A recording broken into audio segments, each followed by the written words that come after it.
আজ আমি তোমাদের সঙ্গে শেয়ার করব কিভাবে খাস্তা নিমকি বানানো যায়। এই সব নিমকি আমরা সাধারণত দোকান থেকেই কিনে খাই, কিন্তু বাড়িতেও তো আমরা বানাতে পারি, তাই না? তো চলো আমি তোমাদেরকে আজকে শেখাবো কিভাবে খাস্তা মুচমুচে নিমকি তৈরি করা যায়। তার জন্য আমি নিয়ে নিয়েছি 2 কাপ পরিমাণ ময়দা। ময়দাতে কিছুটা পরিমাণ নুন দিয়ে দেবো, দিয়ে বেশ কিছুটা পরিমাণ কালো জিরে দিয়ে দেবো, দিয়ে ওটা ভালো করে কালো জিরে আর নুনটা ময়দার সঙ্গে আমরা মেখে নেবো।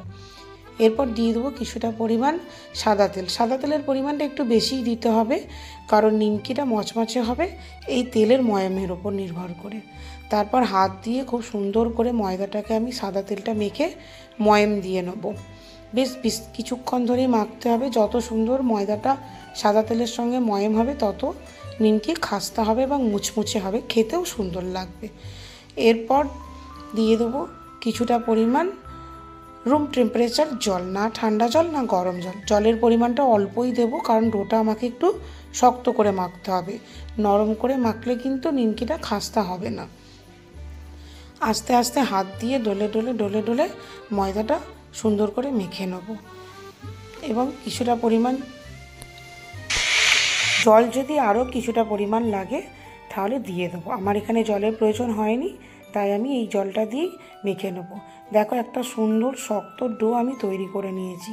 কিছুক্ষণ রেস্টে রাখার পর ময়দাটাকে আবারও কিছুক্ষণ হাত দিয়ে একটু মেখে নেব।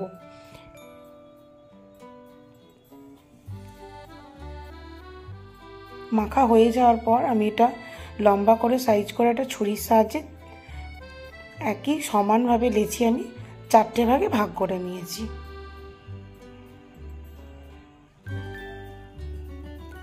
হাত দিয়ে লেচিগুলো একটু আমি সমান করে নেব, যাতে বাঁকা টেরা না খুব একটা হয়ে যায়।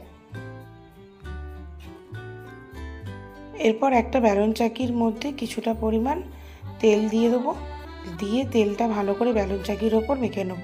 তেল দিয়ে বেলছি এই কারণেই যাতে বেলন চাকির মধ্যে আমার ডোটা আটকে না যায়। তারপরে একটা কাঠির সাহায্যে পাতলা করে বেলে নেব। খুব মোটা করবে না, তাহলে কিন্তু ভালো লাগবে না খেতে। এরপর একটা ছুরির সাহায্যে সাইডগুলো কেটে কেটে অল্প করে বাদ দিয়ে দেবো, তাহলে আমার বরফি সাইজটা কাটতে সুবিধা হবে। সাইডটা বাদ দিয়ে দেওয়ার পর এবার আমি ছুরির সাহায্যে আস্তে আস্তে সরু সরু করে আমি কেটে নেব নিমকির সাইজে। সরু সরু করে এই কারণেই কাটবো, কারণ বেশি চওড়া করলে কিন্তু নিমকিগুলো ভালো লাগবে না খেতে। তাই সরু সরু করে আমি একটা ছুরির সাহায্যে কেটে নেব।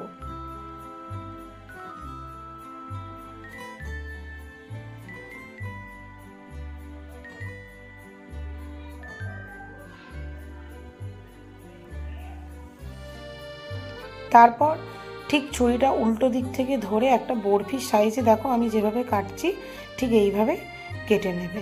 তারপর একটা প্যানে তেল গরম করতে দেবে। খুন্তিটা তেলের মধ্যে আগে ডুবিয়ে নেবে, যাতে লেচিগুলো তোলার সময় নিমকিগুলো আটকে না যায়। দেখো তেলে দিয়ে দেওয়ার পর আমি যখন নিমকিগুলো তেলের মধ্যে ছাড়ছি কত সুন্দর খুন্তি থেকে ছেড়ে যাচ্ছে।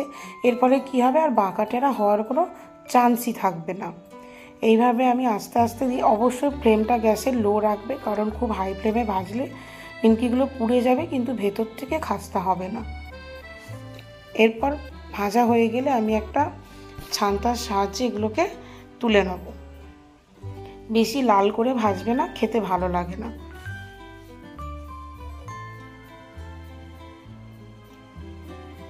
তেলটা ঝরিয়ে আমি তুলে নেব। একদম খাওয়ার জন্য আমাদের নিমকি ভাজা পারফেক্ট। এরপর আমি পরের ব্যাচটা আস্তে আস্তে ভেজে নেব লো ফ্লেমে।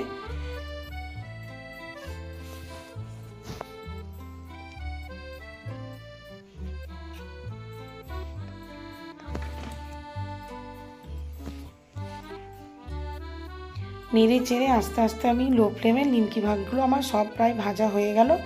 এরপর আমি ছান্তার সাহায্যে এগুলোকেও তুলে রেখে দেবো। দেখেছো কালারটা কত সুন্দর হয়েছে, না সাদা না খুব চুঙা পোড়া, কত সুন্দর দেখতে হয়েছে। আর আওয়াজটা এতটাই সুন্দর হয়েছে, আর খেতে এতটাই ভালো হয়েছিল কি বলবো। দেখো হাতে আমরা যে ভাঙছি আমি, দেখো কত সুন্দর, দেখলেই বোঝা যাবে কত খাস্তা হয়েছে। তোমরাও বাড়িতে এরকম বানিও। কেমন লাগলো রেসিপিটা জানিও, এবং আমার চ্যানেলটাকে সাবস্ক্রাইব করে দিও। টাটা।